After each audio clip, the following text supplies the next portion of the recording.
I want to welcome each one of you, my brothers and sisters, for our weekly Bible study. This is the 11th Sabbath School lesson study. We praise God for all the blessings of life. He is so gracious to us and He is so compassionate to each one of us. So we praise God. He is keeping each one of us healthy and happy in spite of the tough time all around us. We give all the glory to Him. Let's pause for prayer before we discuss the lesson for this week. Loving Father, we want to thank you so much for your Son Jesus and His supreme sacrifice on the cross of Calvary. Because of that supreme sacrifice, we can come to your throne of grace boldly. Thank you, Jesus. We want your special blessing to be upon us so that we can understand the implications of this lesson, so that we can become your children, bringing glory and honor to you. Thank you, Lord, for keeping each one of us alive and safe till today. Let your grace continue to be surround us, because I pray in Jesus' loving name, amen. My fellow pilgrims, the lesson study, the 11th Sabbath School lesson study, the title is The New Covenant and Sanctuary. New Covenant and the Sanctuary. The memory text is found in Hebrews chapter 9 verse 15. In the last lesson, lesson 10, we have discussed and learned what is that new covenant and what makes it new. It's only a renewal. The covenant is the same, or the covenant terms are the same. I'll be your God, you be my people. The covenant is also made between God and the humanity, all the human beings. But the newness comes because it was ratified with the blood of Jesus. Today, new covenant and the sanctuary. In Hebrews chapter 9 verse 15, which is our key text or the memory text, which says, He is the mediator of the new covenant. Who is the mediator? It is Jesus Christ, God incarnated. He became a human being. He took the flesh like our flesh, bones like our bones, blood like our blood. He became one like us in order to be our Savior. That's why He's only the qualified person to be the mediator of the new covenant. And because of that, we inherit all the blessings.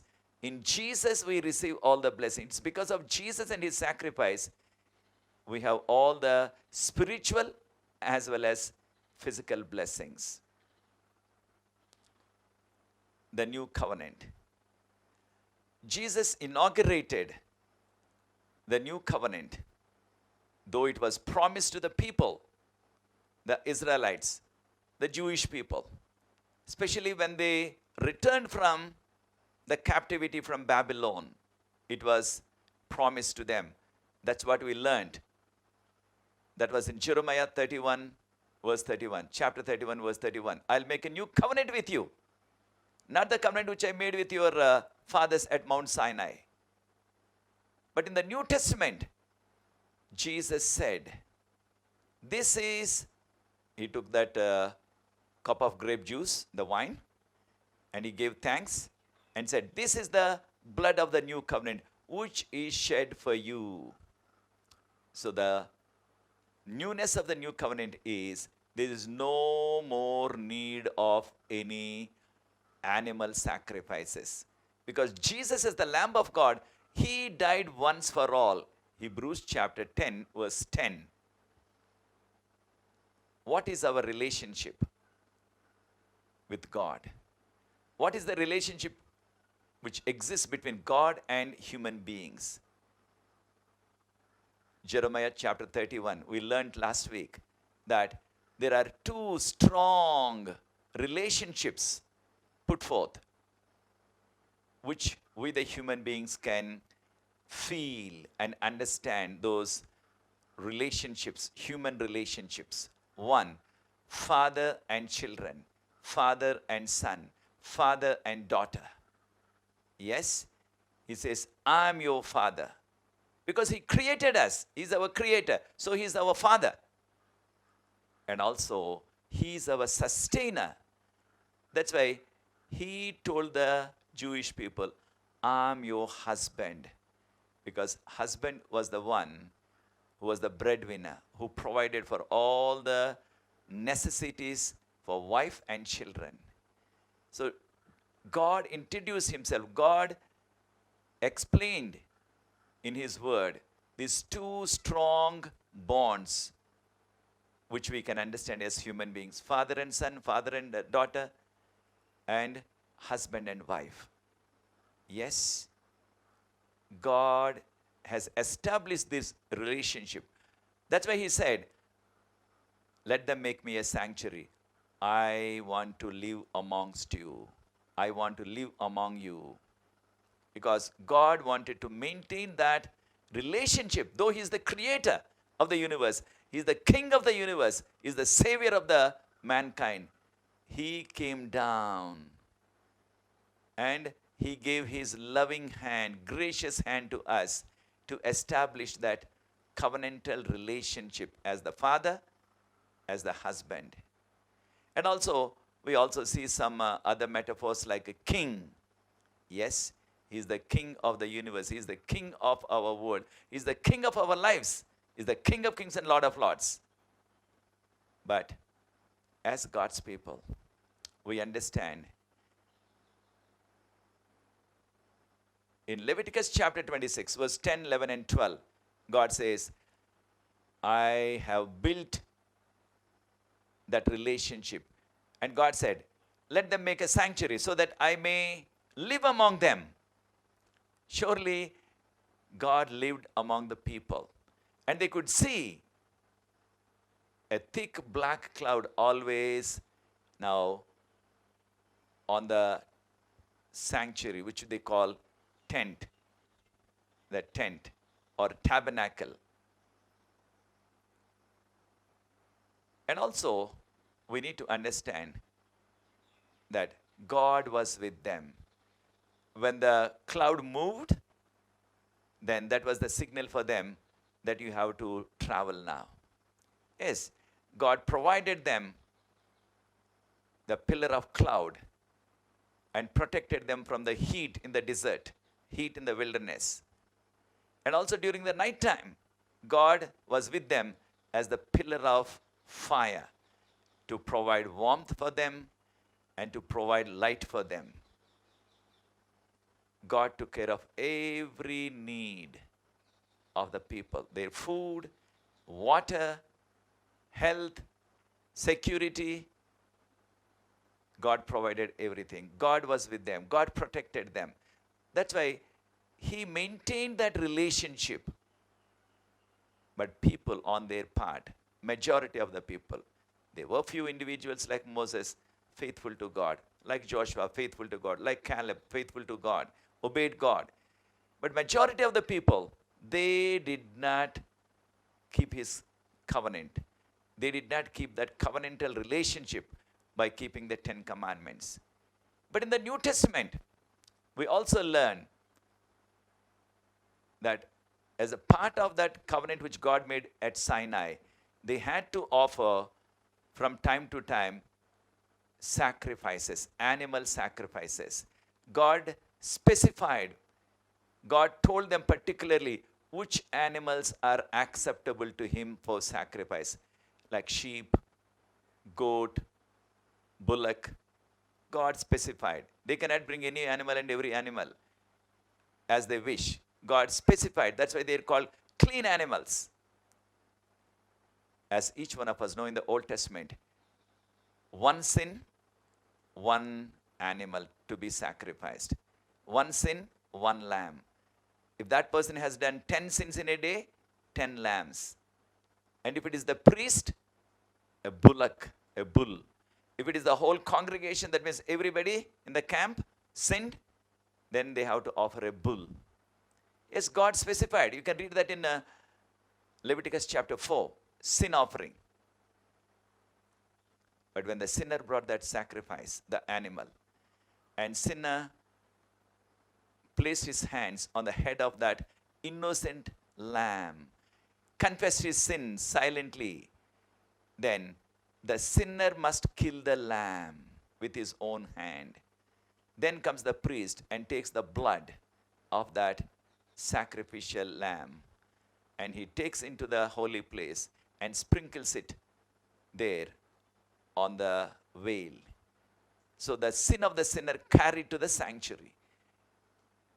But in the New Testament, there is no more sacrifices needed. Because we can read in Hebrews chapter 10, verse 1 to 9, that the blood of bulls and goats and the lambs could not take away permanently the sin. Each time when they sin, again they have to bring another animal. If they bring each time, then they cannot say, oh, only yesterday I brought the sacrifice, no need, no problem. Not at all. If they sin again that same day, again they have to bring another sacrifice. But Jesus died for each one of us as the Lamb of God. That's why John the Baptist said, when Jesus was coming to take baptism in Jordan River, and he said, behold, the Lamb of God, which takes away the sins of the world, is here. Jesus is the Lamb of God. He died for each one of us. In our place, he died. He became our substitute. That's why the death of Jesus on the cross of Calvary is substitutionary death. We can read about that in Isaiah chapter 53. Jesus, our sacrifice. Because of the blood which he shed, we have salvation. That's why Peter says in 1 Peter chapter 1, verses 18 to 22. 1 Peter chapter 1, verses 18 to 22. He did not redeem us with gold or silver. Jesus did not redeem us with gold or silver, but he redeemed each one of us with his precious blood. Precious blood. That's why we are told in Revelation chapter 7, verse 14, one of the elders asked that question. Who are these people standing so close to the throne and with a white dress? And John said, sir, I do not know. Please tell me. And the same elder who asked the question gave the answer also and said, these people came out of a great persecution, great tribulation. They washed their robes in the blood of the Lamb and made them white as snow, as white. So, our sins are washed away. Though our sins are like crimson or like a blood, like a scarlet, red color, but he makes it as white as snow, as white as wool. Isaiah chapter 1, verse 18. That's why Jesus became our sacrifice. He took our place. The punishment which we have to take upon ourselves for our own individual sin, he took that punishment on himself. And he became our substitute. He became our sacrifice. That's why that one death of Jesus on the cross of Calvary, that one-time death of Jesus on the cross of Calvary has so much of efficacy. That precious blood which he shed can save all the sinners, beginning with Adam and Eve, till the day of second coming. If they confess their sin, that blood which he shed on the cross of Calvary has the power to save every sinner, provided if they confess their sin. And also you can also say, if something happens, if all the other worlds also sin, there are innumerable worlds in this universe. Bible talks about them briefly, saying, Hebrews chapter 1, verse 2 says, he created the worlds. There are some translations who kind of diluted the translation by saying, he created the universe. Yes, universe can include everything, but he created the worlds is very, very clear-cut outstanding translation, because there are a number of worlds which we call innumerable, countless worlds in this universe. If all of them sin also, this one sacrifice of Jesus which he made on the cross of Calvary, that supreme sacrifice, has the potential to save every sinner in the whole universe if needed. Thank God, only our world has sinned and come short of the glory of God. Only our planet Earth is that now lost sheep. 99 sheep with him.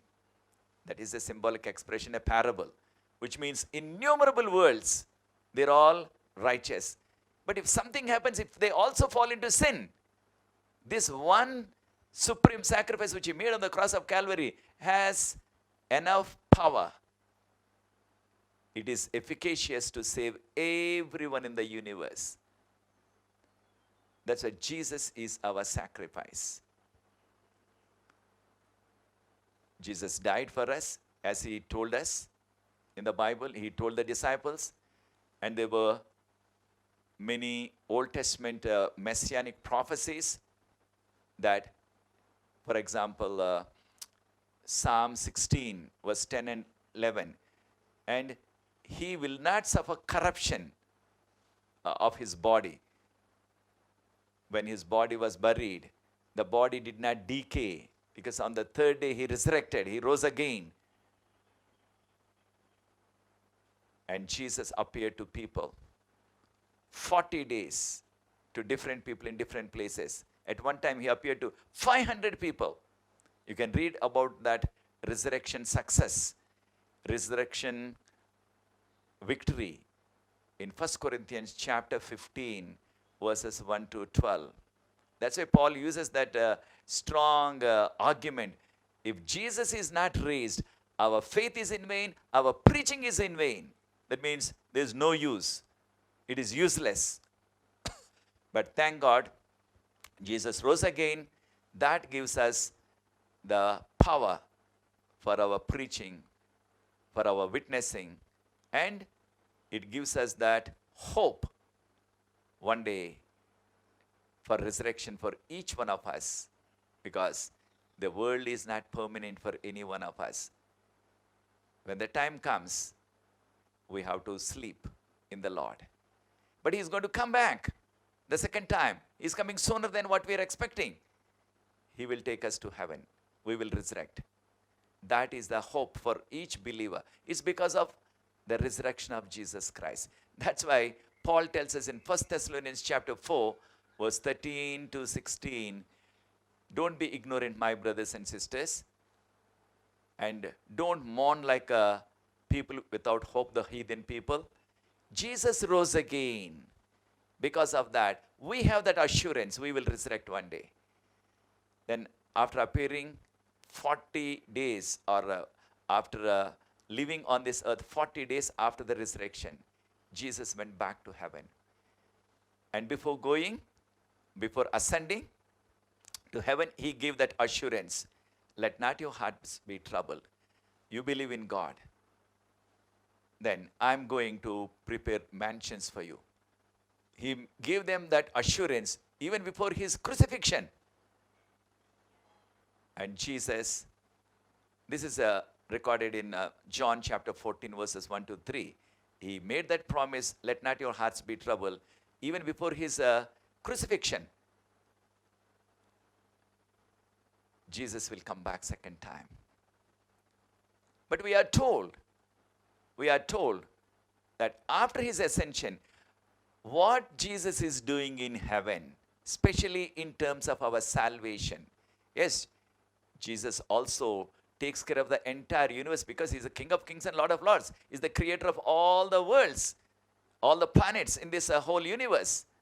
So, God the Father, God the Son, God the Holy Spirit, they are ruling. They are taking care of everything in this universe. They rule from their throne. But particularly in reference to our planet, what Jesus is doing in connection with our salvation after his ascension in AD 31. And we are told, 1 Timothy chapter 2 verse 5 and 6. 1 Timothy chapter 2 verse 5 and 6. That we have only one mediator between God and human beings. There is only one mediator. That mediator is Jesus Christ. The man Jesus Christ. He's the mediator. As most of us know, there are some churches who made Mary, the mother of Jesus, as the mediator between God and humanity, between God and human beings, which is not told anywhere in the Bible. It is unbiblical. No human being is the mediator. Because clearly Paul says there is only one mediator, that is the man Jesus Christ. 1 Timothy chapter 2 verse 5 and 6. That's why, yes, Mary was very faithful woman, a blessed woman. Because of that, God chose to be born in this world through her womb. But Bible doesn't say anything. Jesus never told anything to worship his mother. Or his dear disciple, John, who wrote book of Revelation. He was so close to him. Or Peter, whom God used mightily. No human being is the mediator. Only Jesus Christ is our mediator. Jesus Christ is only our mediator between God and us. That's why we pray in the name of Jesus. We pray to Jesus because he's our mediator. He's mediator. And also we are told in heaven, the role of Jesus is our mediator. There's also another role which he is fulfilling. That is, Jesus is our high priest. As each one of us know, God chose in the Old Testament at Mount Sinai the Levites as the priests.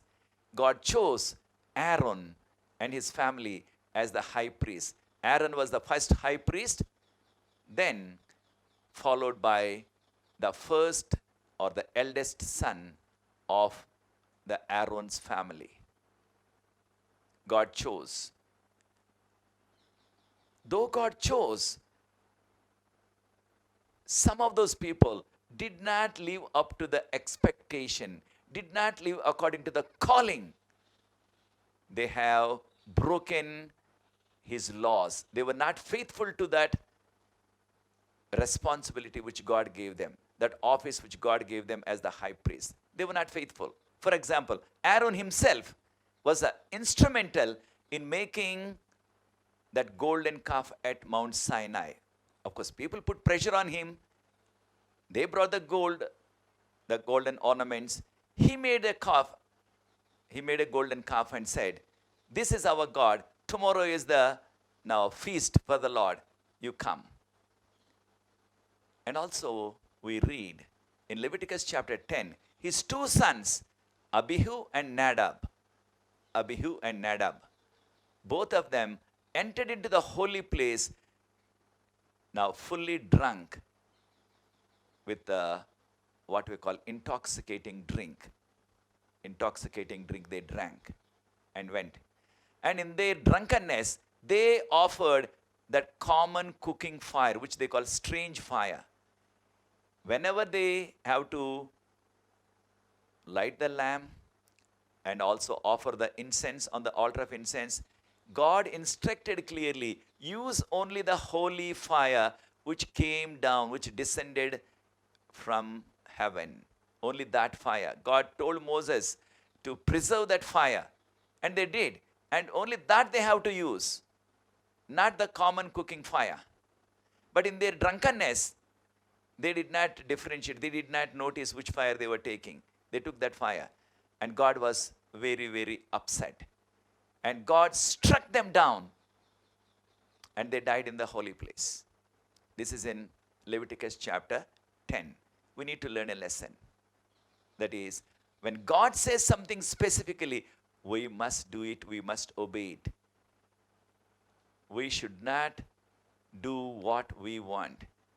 And also, when it comes to the now holy life, because these were the priests, they should live an exemplar life, holy life. But they became agents of Satan. They became servants to alcohol. They were addicted to alcohol. That's why God punished them as God's people. Don't go near alcohol. Because we are told clearly, 1 Corinthians chapter 6 verse 10, drunkards will not enter into God's kingdom. So the priestly family, high priestly family, they were not holy, all of them. Some of them holy, but a good number of them unholy. They broke the commandment. They broke the covenantal relationship. They broke that rules which God has set up for the priesthood to live holy lives, exemplar life, because they take care of all the religious services of the Lord. You come down to the time of that boy Samuel, later who became a prophet and the judge and the high priest. And when he was a small boy, the high priest at that time was Eli. And his two sons, Hophni and Phinehas, they were very, very wicked, high-handedness, committing adultery and doing all sorts of wicked things. But after their father, surely they have to play the key role, one as the high priest, but they were doing all sorts of abominable things at the sanctuary. You can read that in 1 Samuel chapter 3 to 6. And God struck both of them in the battle. One day, both the brothers died. And hearing that news, father who was old, he fell back and he also died. 3 deaths that day. 3 deaths that day. And one of the wives of his now son, she also gave birth and she also died. Yes. These people did not live up to the standards of God. They brought dishonor to God, the high priest, by living a sinful life. As God's people, we have to learn that important spiritual lesson, that we have to live lives which can bring glory and honor. That's why whether we eat or drink or do anything, do it for the glory of God. 1 Corinthians chapter 10 verse 31. At the time of Jesus, who was the high priest at the time of Christ's crucifixion? All of us remember. All of us know that. Caiaphas. Who was Caiaphas? Caiaphas was the son-in-law of Annas, the high priest. Then how can there be 2 high priests? Annas also is mentioned as the high priest, and Caiaphas was the son-in-law who also was the high priest at the time of Jesus' crucifixion. As each one of us know, as long as the high priest was alive, he was the high priest. Only after his death, then the next high priest is anointed. Who will be the next high priest? Who would be the next high priest? The eldest son. If the eldest son die for some reason, then it comes to the second son. But in this case, at the time of Jesus' crucifixion, Caiaphas was the son-in-law. There is no provision, there is no rules in Levitical law which God gave that the son-in-law can become the high priest. Father-in-law is still alive. Father-in-law was the high priest. He made his son-in-law also as the high priest. Can you imagine? Can you see how much exploitation was done by the high priestly families to make son-in-law also as the high priest? Which there is no provision in Levitical law. God did not make any provision for the son-in-law to become high priest, come what may. But these people exploited what we can call now, amended the rules, or what we can call, they changed some of those rules for themselves, for their selfish benefit. I want to ask you, my brother and my sister in Christ, are you also now trying to bend the rules and regulations, or change some rules and regulations, change some laws, so that you can take the power into your hands forever? You can keep all the power into your hand in that church or in the organization. This high priestly family, they exploited everything to only benefit them and their family. That's why son-in-law, they made Caiaphas as the high priest, which is against the law of Leviticus, or Levitical law which God established. Because of that, because of this high priest who did not live up to the standard of God, live up to the expectation of God, live up to the level of the holiness. Because if you examine the lives of a number of high priests, their lives were questionable. We are not saying all, but some. Because of that, what did God say? You can read in Hebrews chapter 7. God chose Jesus as the high priest forever. Because of the failures of the Aaronical priesthood or Levitical priesthood, God removed that priesthood from Levites and Aaron's family. And he made Jesus, or he gave it to Jesus as the high priest forever. Jesus was made high priest after the order of Melchizedek. We read in chapter 7 Hebrews. But particularly Hebrews chapter 7 verse 24, 25 and 26. Those 4 verses if you see. Jesus is holy. Jesus is undefiled. He need not to offer a sacrifice for his own sin because he is sinless. Every high priest, when he entered into the most holy place on the Day of Atonement, first he had to offer a bull for his own sin. Because high priest also was a sinner. And also high priest, when the time came, he died. After 30 years, 40 years, 50 years, whatever the time, he died. Then they have to anoint his eldest son as the next high priest. But here, this high priest, Jesus, is holy. He doesn't need any sacrifice for himself. He is undefiled and is merciful high priest. He did not show any partiality. He did not now do anything wrong. And also he lives forever. There is no time that this high priest will not exist. He exists forever. That's why God gave this priesthood to Jesus Christ. Jesus became our high priest. Jesus is our mediator. Jesus is our high priest. Where in the heavenly sanctuary, not on this earth. On this earth, only Levites can function as the priests and high priests. But in heavenly sanctuary, that's what we are told in Hebrews chapter 8, verses 1 to 5. He's sitting at the right hand of the majesty, that is God the Father. And is serving, is ministering in the sanctuary, which is not made with the human hands, but made by God himself. That is the heavenly sanctuary, which we call heavenly temple. So Jesus is functioning, Jesus is working for each one of us as our mediator and also as our high priest. What was the role of high priest? What was the function of the high priest? What was the work of the high priest? To minister unto God on behalf of a sinner.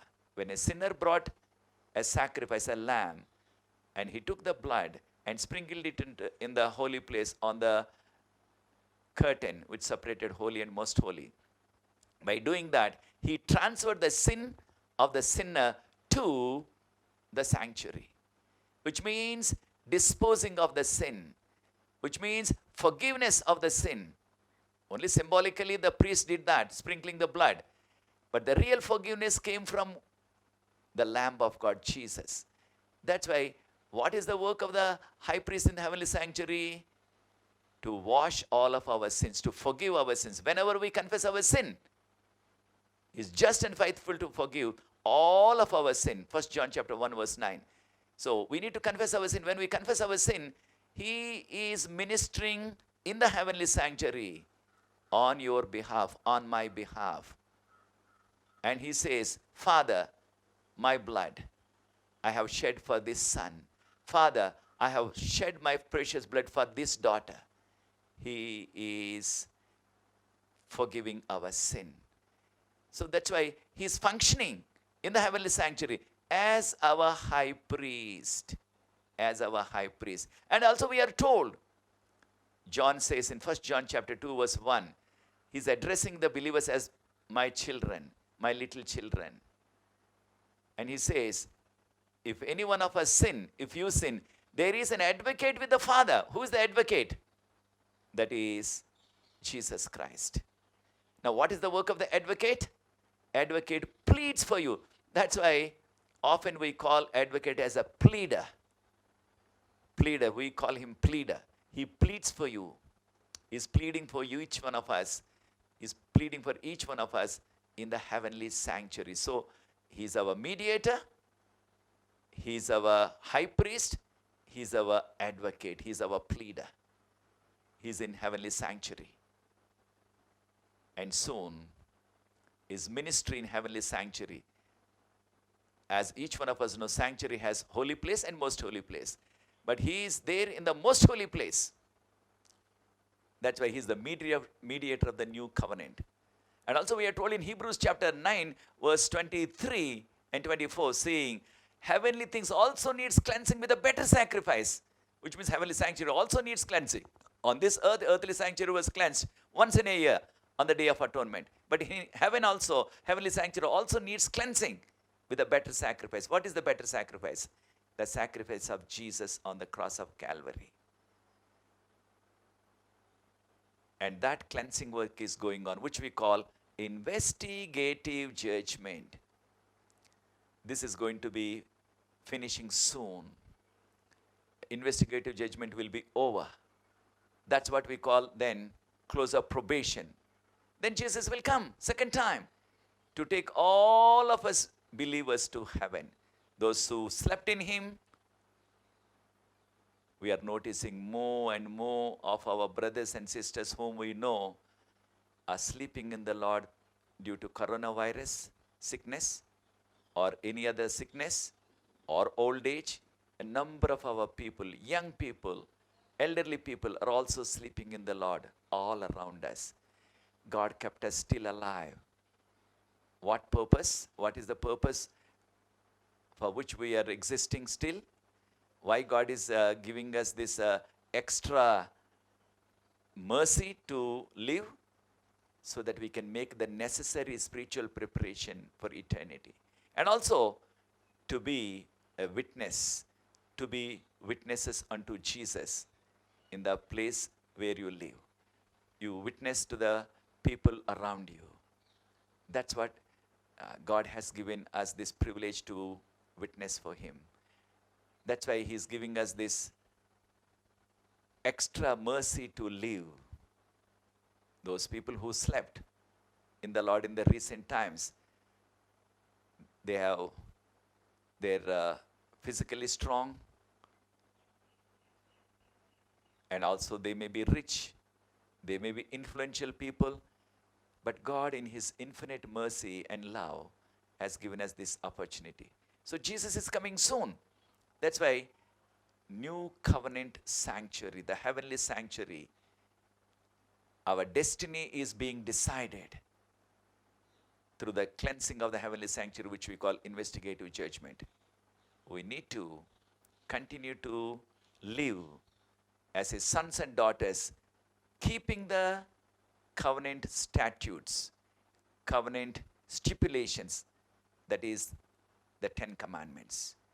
As long as we have faithfully, or we are faithfully keeping the 10 Commandments, as long as we have faith in Jesus, keeping His commandments in love, we are intact in this covenantal relationship.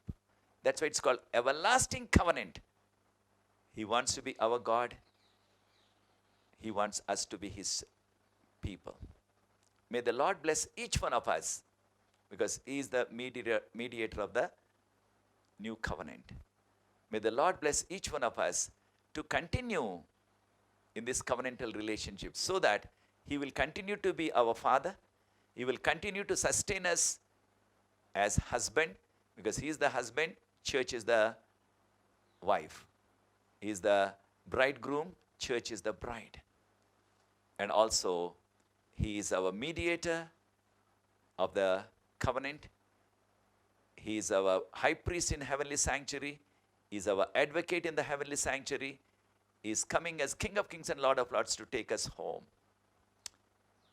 That's why I want to tell you, my fellow pilgrims, what a privilege we have. Unworthy as each one of us are. We are dust.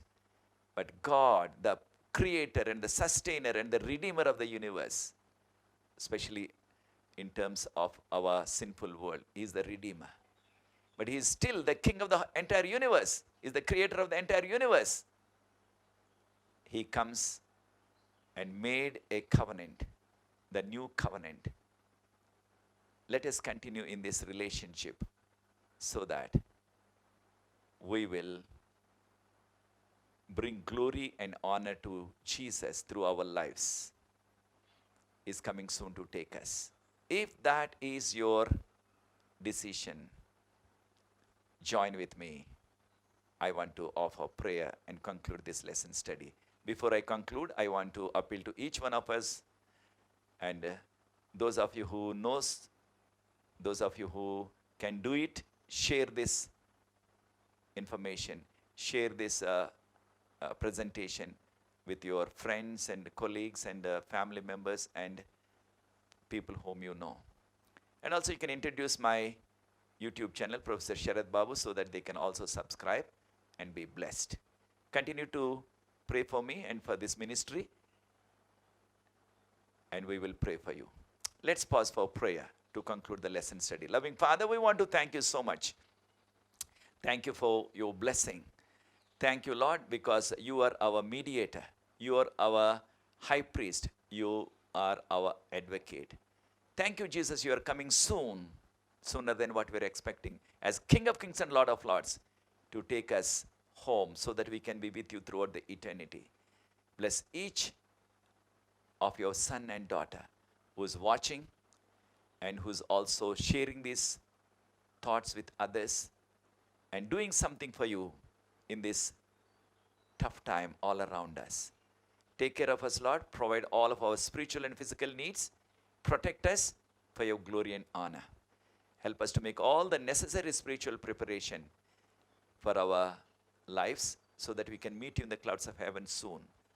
And also help us to be witness to people around us. Thank you, Jesus. Until we meet again, let your blessing and peace and protection be with each one of us, because I pray in Jesus' loving name. Amen. I want to thank you, my brothers and sisters in Christ. We'll meet you again in the 12th lesson next week. Until that time, let God's peace and protection be with each one of us. Thank you. God be with you. God bless you.